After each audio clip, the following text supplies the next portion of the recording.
आप अगर इस 100 मास्टर पॉइंट को पढ़ लेते हैं तो इस चैप्टर से रिलेटेड कोई भी क्वेश्चन आपके एग्जाम में मिस नहीं होगा। प्यारे बच्चों, कैरियर ग्रीन क्लासेस में आप सभी का स्वागत है। आज के इस क्लास में हम लोग क्लास 10th फिजिक्स के चैप्टर 3 से रिलेटेड ऐसे 100 मास्टर पॉइंट्स को देखेंगे जो आपको कम समय में बोर्ड एग्जाम के लिए इतनी बेहतर तैयार कर देंगे। आप अगर इस वीडियो को देखते हैं तो आपकी बोर्ड एग्जाम की तैयारी काफी कम समय में और बहुत ही बेहतरीन होने वाला है। तो आइए आज हम आप लोगों को चैप्टर 3 से रिलेटेड ऐसे 100 मास्टर पॉइंट बताएंगे जो एग्जाम के लिए काफी ज्यादा इंपॉर्टेंट है। डायरेक्ट एमसीक्यू क्वेश्चन आपको इस मास्टर पॉइंट से एग्जाम में देखने को मिलेगा। तो आइए देखते हैं हमारा जो चैप्टर है जिससे हम मास्टर पॉइंट आज आप लोगों को बताने वाले हैं, वो चैप्टर है मानव नेत्र तथा रंग बिरंगा संसार, human eyes and colourful world. इस चैप्टर से रिलेटेड ऐसे 100 मास्टर पॉइंट आज आप लोगों को बताने वाले हैं जो आपके बोर्ड एग्जाम में काफी ज्यादा इंटरेस्टेड होने वाला है। तो सबसे पहले हम देखते हैं पहला जो हमारा पॉइंट है वो पॉइंट है मानव नेत्र एक महत्वपूर्ण ज्ञानेंद्रिया है जिसकी सहायता से हम वस्तुओं को देख पाते हैं। मतलब कि हमारा जो आंख है, हमारा जो नेत्र है, ये एक ऐसी सेंसिबल ऑर्गन है जिसकी सहायता से हम किसी भी चीज को देख पाते हैं, मतलब उसे विजुअलाइज कर पाते हैं। दूसरा पॉइंट है कि मानव नेत्र एक प्राकृतिक प्रकाशीय तंत्र है।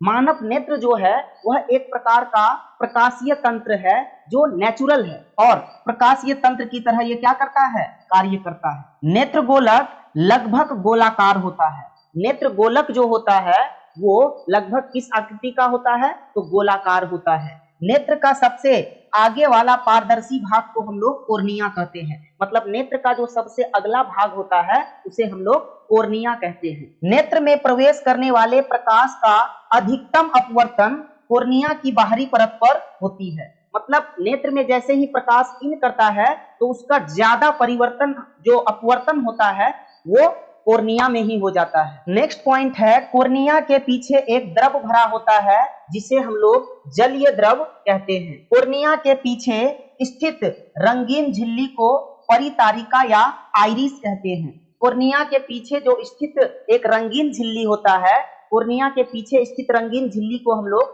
परितारिका या आइरिस कहते हैं। नेक्स्ट पॉइंट है परितारिका के बीच में उपस्थित छिद्र को पुतली कहते हैं। परितारिका के बीच में जो उपस्थित छिद्र होता है उस छिद्र को हम लोग पुतली कहते हैं। पुतली के माध्यम से प्रकाश नेत्र के अंदर प्रवेश करता है। प्रकाश जो नेत्र के अंदर प्रवेश करता है वो किसके माध्यम से करता है, तो पुतली के माध्यम से। परितारिका पुतली के आकार को क्या करता है, नियंत्रित करता है। मतलब पुतली का जो साइज होता है उसको कंट्रोल कौन करता है, तो परितारिका करता है। परितारिका पुतली के आकार को नियंत्रित करता है। नेक्स्ट पॉइंट है कि तेज प्रकाश में पुतली सिकुड़ कर छोटी हो जाती है और कम प्रकाश में पुतली फैलकर बड़ी हो जाती है। आप लोग पढ़े होंगे कि जब हम लोग किसी कमरे में रहते हैं और उस कमरे में पूरी तरह से लाइट लगा होता है तो वहां पे क्या होता है, मनुष्य का जो आंख का पुतली होता है वो सिकुड़ कर छोटा हो जाता है।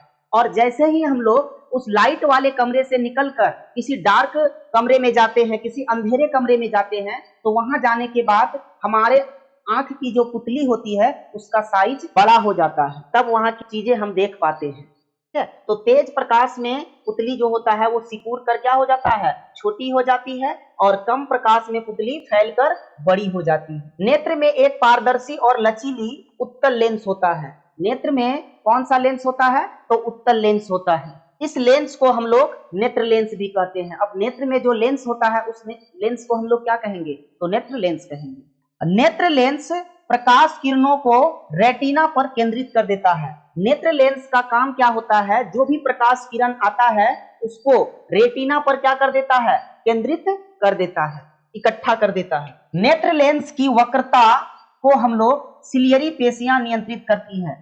नेत्र लेंस का जो वक्रता होता है उसको कौन नियंत्रित करता है, उसे नियंत्रित करने का कार्य कौन करता है, तो सिलियरी पेशियां। ये जो सिलियरी पेशियां होता है ना, यही नेत्र लेंस की वक्रता को क्या करता है, नियंत्रित करता है।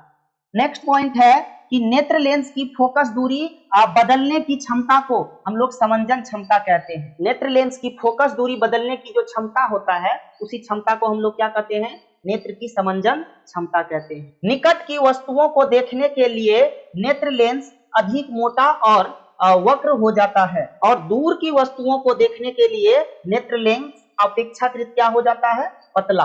मतलब जब निकट का वस्तु देखना हो तो नेत्र लेंस क्या होगा, मोटा होगा, और जब दूर की वस्तु देखना हो तो नेत्र लेंस क्या हो जाएंगे, पतला हो जाएंगे। नेत्र के अंदर लेंस के पीछे एक पारदर्शी जेल जैसा पदार्थ होता है जिसे हम लोग कहते हैं कचाप द्रव्य। आपको एग्जाम में ये सारे पॉइंट सीधा सीधा देखने को मिल सकता है। नेक्स्ट पॉइंट है, नेत्र की प्रकाश संवेदी परत को हम लोग रेटिना कहते हैं। नेत्र में जो प्रकाश संवेदी परत होता है उस परत को क्या कहते हैं, रेटिना कहते हैं। रेटिना पर वस्तु का प्रतिबिंब बनता है। किसी भी वस्तु का जो प्रतिबिंब हमारे आंख पर बनता है तो आंख के किस भाग पर बनता है, तो रेटिना पर। तो किसी वस्तु का प्रतिबिंब आंख के रेटिना पर बनता है। रेटिना पर बनने वाला प्रतिबिंब हमेशा क्या होता है, वास्तविक और उल्टा होता है। हमारे आंख के रेटिना पर जो प्रतिबिंब बनता है वह प्रतिबिंब हमेशा वास्तविक और उल्टा बनता है। रेटिना में प्रकाश संवेदी कोशिकाएं पाई जाती है।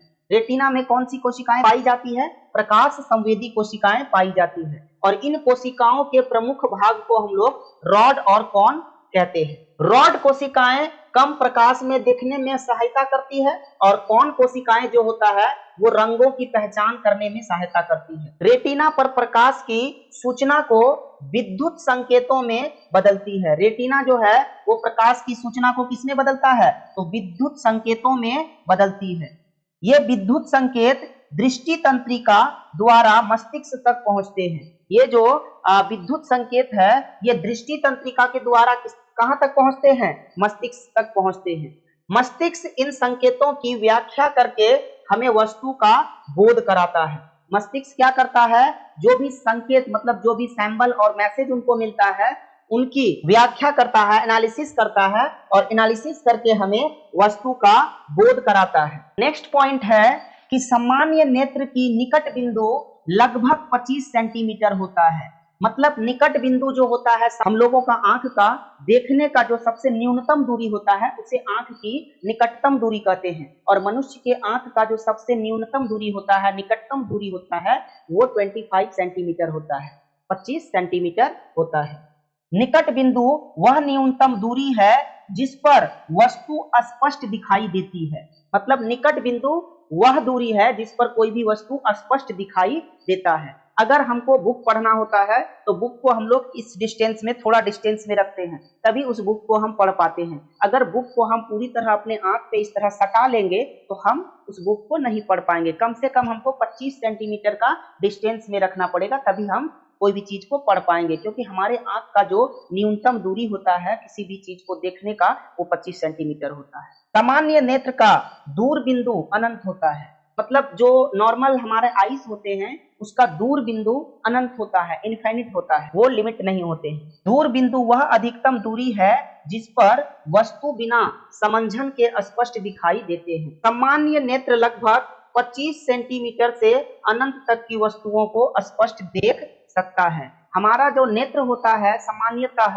वो मिनिमम 25 सेंटीमीटर और मैक्सिमम इन्फिनिट तक के वस्तुओं को देख सकते हैं। नेक्स्ट पॉइंट है कि आंख की समंजन क्षमता के कारण हम अलग अलग दूरी की वस्तुओं को स्पष्ट देख पाते हैं। हमारे आंख में जो समंजन क्षमता है, इसी समंजन क्षमता से हम लोग अलग अलग डिस्टेंस में रखे वस्तुओं को साफ साफ देख पाते हैं। उम्र बढ़ने के साथ नेत्र की समंजन क्षमता कम हो जाती है।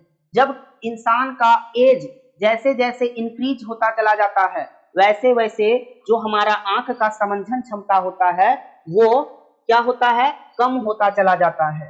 जैसे कि आप देख पा रहे होंगे कि अगर कोई बच्चे 10 साल के हैं, 5 साल के हैं या 15 साल के हैं तो उनकी जो आंखों का समंजन क्षमता होता है 45 साल, 50 साल और 55 साल वाले लोगों के कंपेयर में ज्यादा होता है।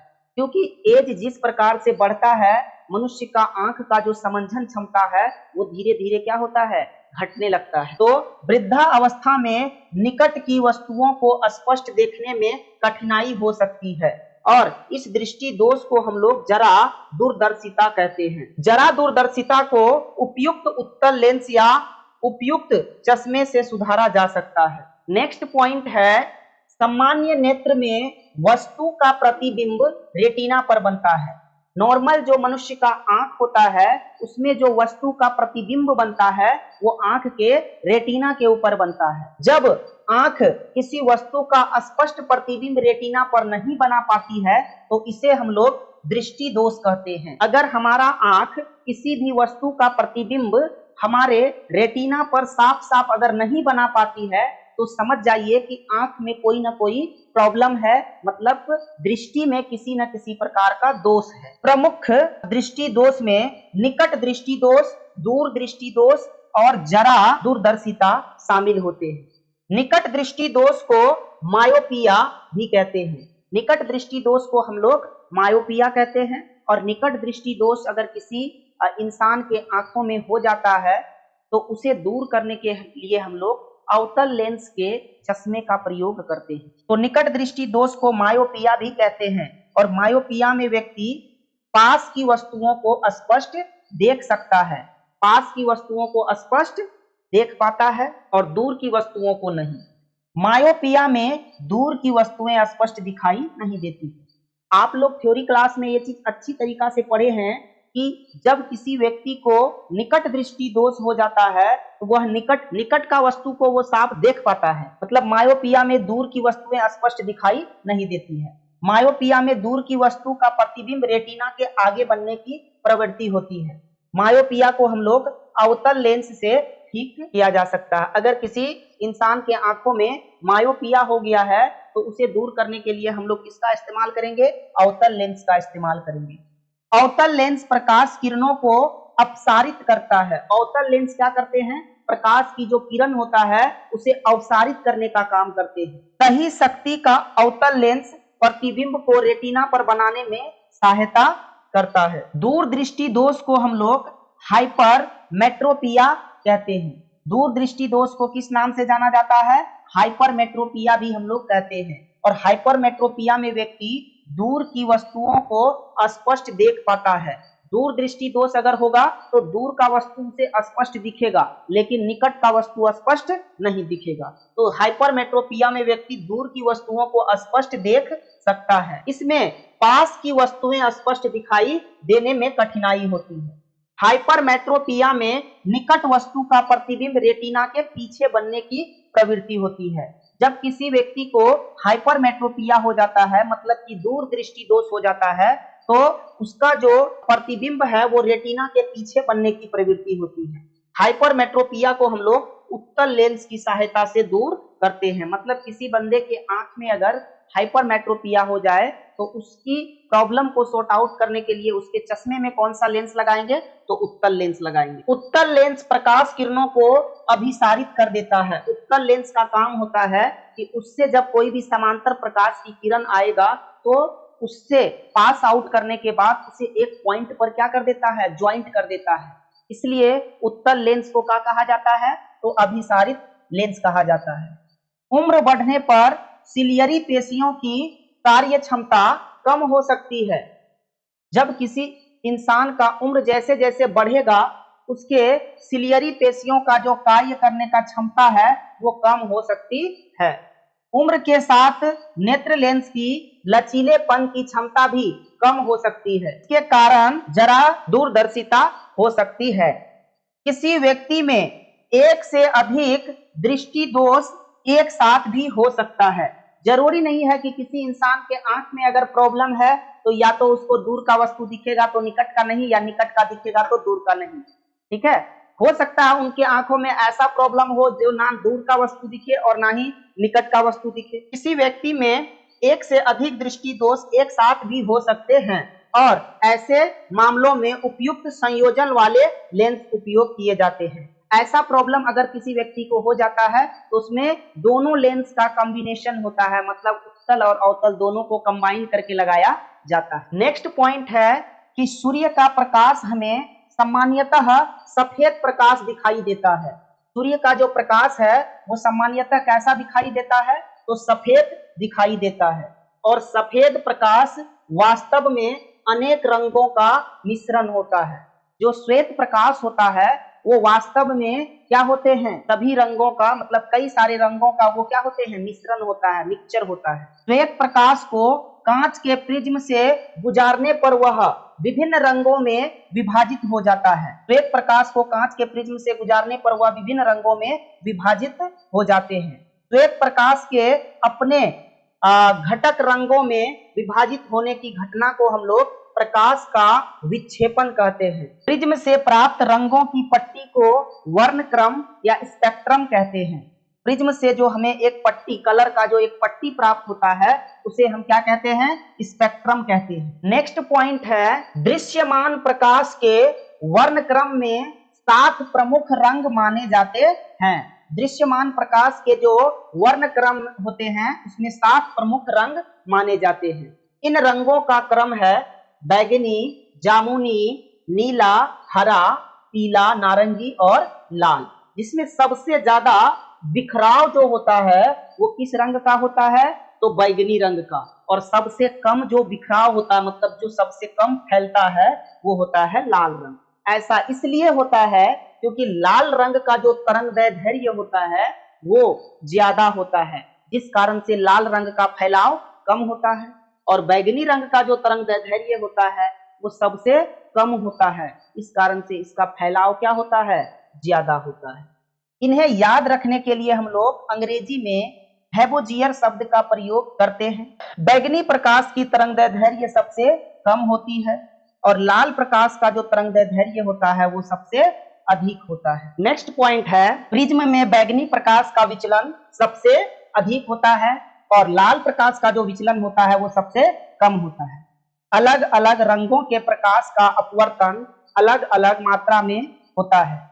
सबसे कम किसका होता है, तो लाल का, और सबसे अधिक किसका होता है, तो बैगनी का। इसी कारण सफेद प्रकाश के विभिन्न अलग अलग दिशाओं में निकलते हैं। प्रकाश का विक्षेपण यह दर्शाता है कि सफेद प्रकाश कई रंगों में मिलकर बना है। श्वेत प्रकाश जो होता है वो कई रंगों से मिलकर बना।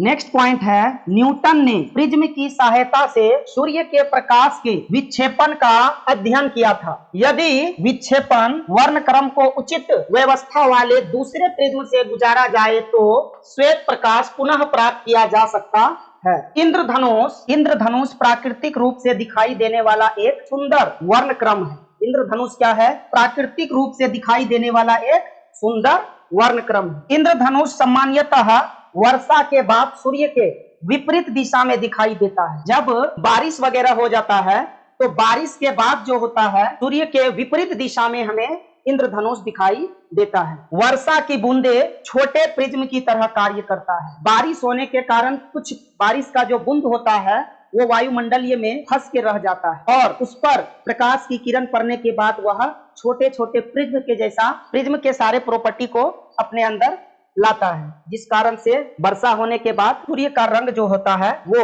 लाल दिखाई देता है। इंद्रधनुष बनने में सूर्य के प्रकाश का बूंद में अपवर्तन होता है।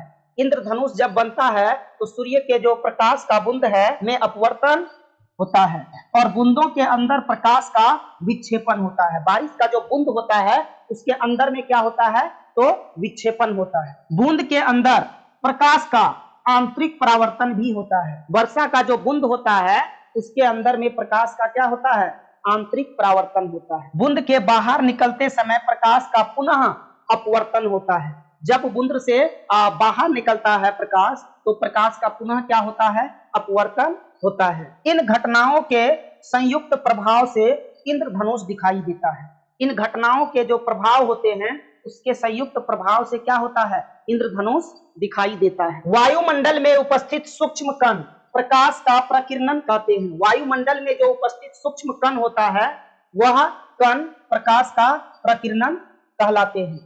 प्रकाश की किरणों का सूक्ष्म कणों द्वारा विभिन्न दिशाओं में फैलना प्रकाश का प्रकीर्णन कहलाता है। आकाश का नीला दिखाई देना प्रकाश के प्रकीर्णन से संबंधित है। आपसे बोर्ड एग्जाम में डायरेक्ट क्वेश्चन पूछ दिया जाएगा कि आकाश का रंग जो नीला दिखाई देता है वह किस घटना के कारण देता है, तो प्रकाश के प्रकीर्णन के कारण। प्रकाश की किरणों का सूक्ष्म कणों द्वारा विभिन्न दिशाओं में फैलना प्रकाश का प्रकीर्णन कहलाता है, और आकाश का जो नीला दिखाई देता है आकाश, वह प्रकाश के प्रकीर्णन के कारण ही दिखाई देता है। वायुमंडल के छोटे कण कम तरंगदैर्ध्य वाले प्रकाश का अधिक प्रकीर्णन करते हैं और अधिक तरंगदैर्ध्य वाले प्रकाश का कम प्रकीर्णन करता है। जैसे नीले प्रकाश का प्रकीर्णन लाल प्रकाश की तुलना में अधिक होता है, और लाल प्रकाश का जो प्रकीर्णन होता है वह नीले प्रकाश की तुलना में कम होता है। इसी कारण सामान्यतः आकाश का जो रंग होता है वह नीला होता है। इसी कारण से सामान्यतः आकाश का रंग कैसा दिखाई देता है? नीला दिखाई देता है। सूर्योदय और सूर्यास्त के समय सूर्य लाल या नारंगी दिखाई दे सकता है। सूर्योदय और सूर्यास्त के समय सूर्य का प्रकाश वायुमंडल में अधिक लंबा रास्ता तय करता है। इसी लंबे रास्ते में नीले जैसे छोटे तरंगदैर्ध्य वाले प्रकाश का अधिक प्रकीर्णन हो जाता है। लाल प्रकाश का प्रकीर्णन तुलनात्मक रूप से कम होता है। लाल प्रकाश का जो प्रकीर्णन होता है वो तुलनात्मक रूप से क्या होता है? कम होता है। और बैगनी प्रकाश का जो प्रकीर्णन होता है वह तुलनात्मक रूप से ज्यादा होता है। नेक्स्ट पॉइंट है विक्षेपण वर्णक्रम इंद्रधनुष और प्रकाश का प्रकीर्णन से संबंधित है। इसलिए लाल प्रकाश का हमारी आंखों तक अपेक्षाकृत अधिक मात्रा में पहुंचता है। खतरे के संकेतों में लाल रंग का प्रयोग किया जाता है। खतरे के संकेत में किस रंग का प्रयोग किया जाता है? लाल रंग का, क्योंकि लाल प्रकाश का प्रकीर्णन कम होता है। डेंजर साइन के लिए रेड कलर का इस्तेमाल इसलिए किया जाता है क्योंकि जो लाल कलर होता है उसका बिखराव कम होता है, उसका प्रकीर्णन कम होता है और वह दूर से अधिक स्पष्ट दिखाई दे सकता है। बहुत छोटे कणों द्वारा प्रकाश के प्रकीर्णन से प्रकाश की किरण का मार्ग दिखाई दे सकता है। नेक्स्ट पॉइंट है कि धूल भरे कमरे में खिड़की से आने वाली प्रकाश की किरण का दिखाई देना प्रकीर्णन का उदाहरण है। और इस अध्याय के सबसे महत्वपूर्ण विषय है मानव नेत्र की संरचना, समंजन, निकट दृष्टि दोष, दूर दृष्टि दोष, जरा दूरदर्शिता और प्रकाश का अपवर्तन। इस चीज को अगर आप कम समय में याद रखना चाहते हैं तो पढ़ते समय विशेष रूप से इस बात को ध्यान रखें। जो सामान्य नेत्र का निकट बिंदु होता है वो 25 सेंटीमीटर होता है।